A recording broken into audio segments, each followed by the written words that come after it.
So welcome back to sa ating channel guys. We're part 2 sa Taiwan. So ngayon is pinick up na kami ng aming na-contact na van sa ating Taichung trip. So unfortunately, half day talaga kami sa airport kanina. So right now is 12 noon. So ngayon pala kami magsa-start sa aming Taichung trip. So from here to Taichung, it will run around 2 oras lang. So, good luck na kung ano mabisita namin. But hopefully, maging smooth na din yung lakad natin ngayon.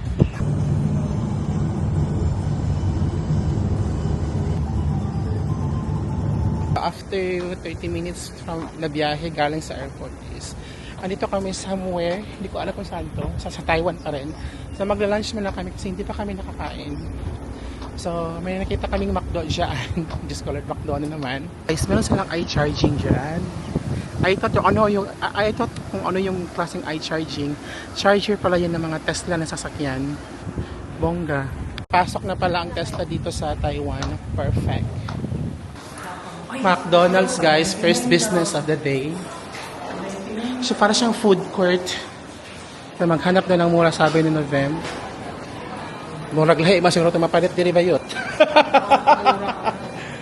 Okay, maglipot muna tayo para maghanap. Na-austan?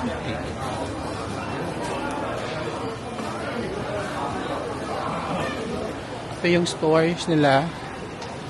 Maraming kainan. Pero wala tayong mahanap ang pagkain, Diyos ko Lord. Ayun, may nakita ako. Parang food, you know. My God, may nakita ako nag-uusok-usok. Ano ba to? My God. Uy, ito, ay besh, ito. Ito yung first meal natin, no, sa Taipei, Taiwan. Ako na-curious ako sa kanilang sa sarap tingnan, kaya binili ko na. So, yung isa nito mga nasa 20 to 20 NTD, 25 NTD. So, lahat ito, pati ito tubig is 134 NTD. So, around nasa mga lang siya, 20 pesos. Done with the lunch, guys. So, yung na-spend ko totality sa lunch ngayon is 200 US. I mean, 200 NTD lang siya. My gosh, this country is super giving when it comes to food. Ito talaga yung pinunta ko dito sa Taiwan. No, ang kumain. Just so more eating to come pa. Oh my gosh. So from here, sa aming kinainan, somewhere in Howlin ba yun? So meron pa kaming 1 oras at saka 20 minutes na biyahe papunta sa Taichung. So probably yung mabibisita lang siguro namin ngayon is 2 or 3 spots lang siya since it's already afternoon. Yan yung sinasabi ko kanina. Ayan. Na charging area ng mga Tesla na sasakyan. Yeah, perfect. So nakaabot na pa talaga yung Tesla dito sa Taipei.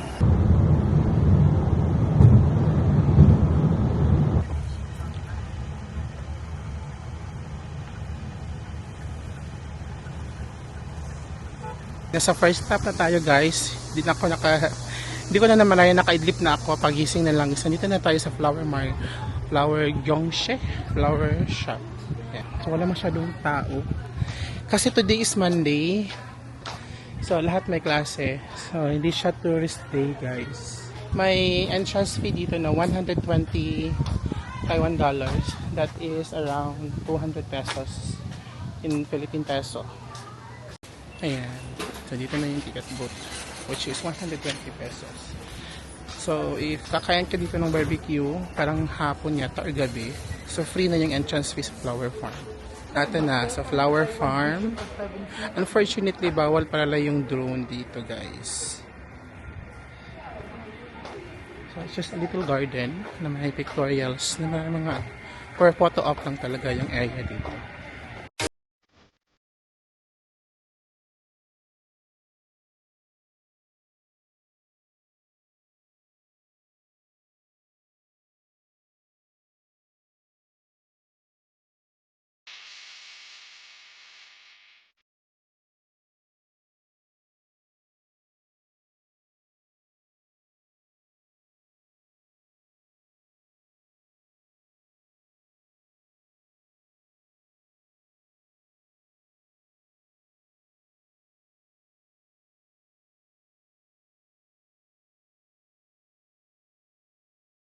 It with the Zhongshe Flower Farm. So photo off na dito. Ang daming mga spots angle that is worth Instagrammable.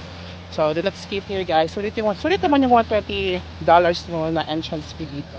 And so, guys, sa piece of advice is super mainit dito sa flower farm. During this time, 3 p.m. siya, summer season.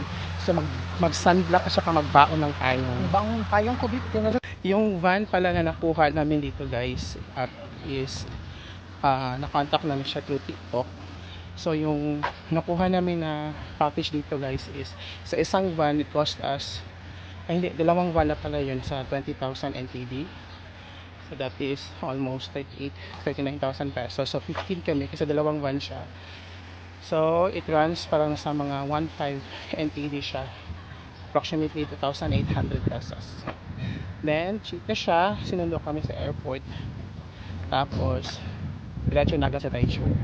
Medyo late na nga kami nakapag-start pero still, okay lang namin. Sinapuntahan namin first itong flower farm which is one of the top destination here in Taichung.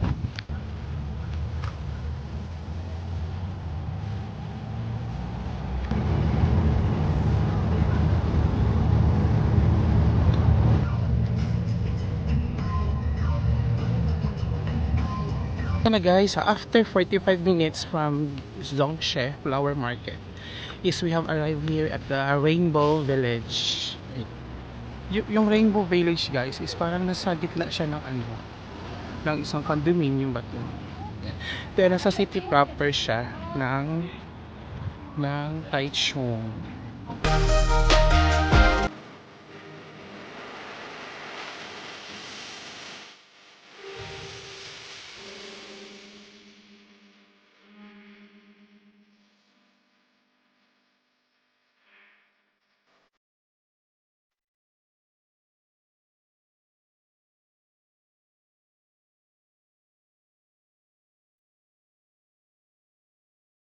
Yung transportation dito sa Taichung is a bit far from each other kasi from Zhongshe Flower Market to going to here sa Rainbow Village, it took us 45 minutes.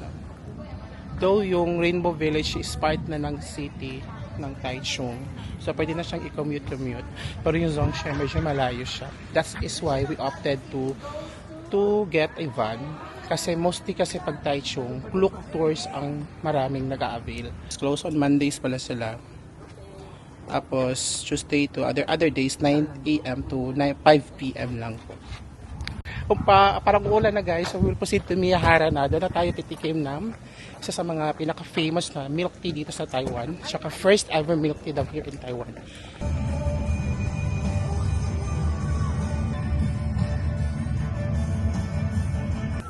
Sensui tang. Parang milk tea yan. Original milk tea. Guys, so we have arrived at the Miyahara. Yan na yun siya guys, yung Miyahara. Miyahara pala is famous for their best tasting na ice cream or yung gelato.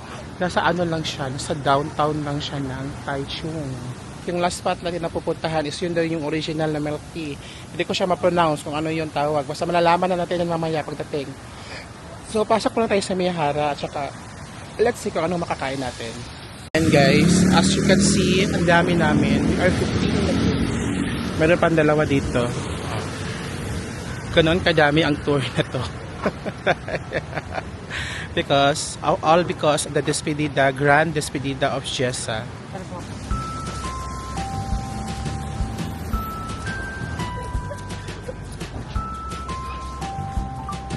Wow!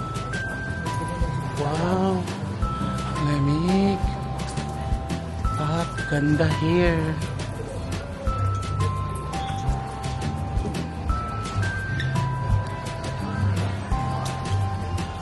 Wow.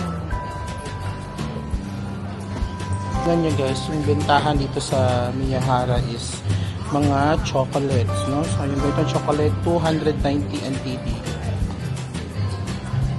This one is 420, so nasa ano to, mga 900 pesos yung isang box.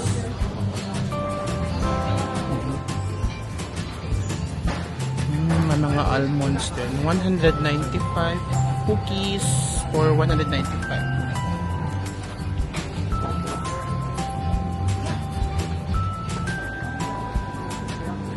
May mga ano dito guys.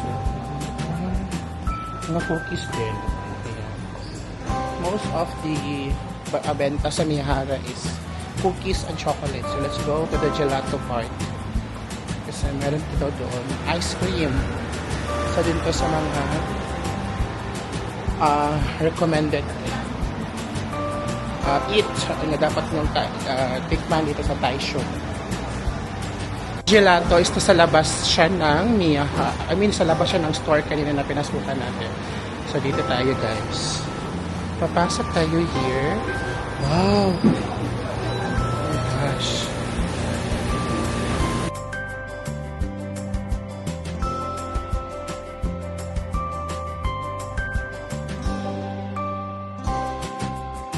So yung drama guys is pipili ka ng is either 1 scoop or double scoop. Plus meron siyang scoop. I mean ka ng yung waffle. Tapos dito is meron silang mga toppings. So kumuha ako ng dalawang scoop sa waffle at saka toppings. 220 lang na bayaran. Guys, yung nabili ko, this cost 220. Dalawang flavor at saka dalawang toppings. Oh my god, Miyahara! Let's taste this! I'm so excited.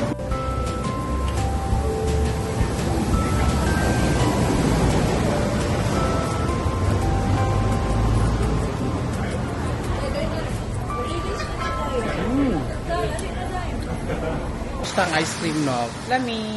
No? Sarap siya, no? Fairness. Lami. Salami. Then it really, the amount really gives satisfaction to what you pay. You're satisfied. Yeah, you're satisfied of what How you are paying. satisfied you are? In a rate of 1 to 10. 1 to 10, I'll give it at 9.5. Why not? What's 5? What's the 0.5? After this is pupunta kami sa may milk tea na, the first ever milk tea here in Taiwan. We will be trying that. I think that will be our last destination before we will be heading back to Taipei. Facts of Taiwan. Inaalaw nila mag-parking alongside may talaga sila, may designated parking. So we are now here at the, hindi ko mabasa, anong tawag dyan? Shunshu-tang. No? Shunshu-tang. Yan, this is the store of the Shunshu-tang. This is the first milk tea house. No? Dito nag-originate na yung milk tea ng Taiwan. So let us try how authentic is the milk tea here. That's the store, guys. So, 90 pesos yung bubble tea nila na small. So if magda-dine-in ka, you have to order 1 food and 1 milk tea. That's a requirement for them. No? So kami, hindi na kasi kami kakain. So mag-order na lang kami ng bubble tea. To go na lang. Para doon na namin sa van on the way to Taipei. Milk tea talaga siya, guys. Kaso lang yung store is medyo strict sila when it comes to drinking. Pag sinabing to go talaga. So you are not allowed to drink on the establishment kasi may 10% na service charge if dyan ka iinom sa kanilang establishment. So I guess after this is we'll be heading back to Taipei para mag-check-in.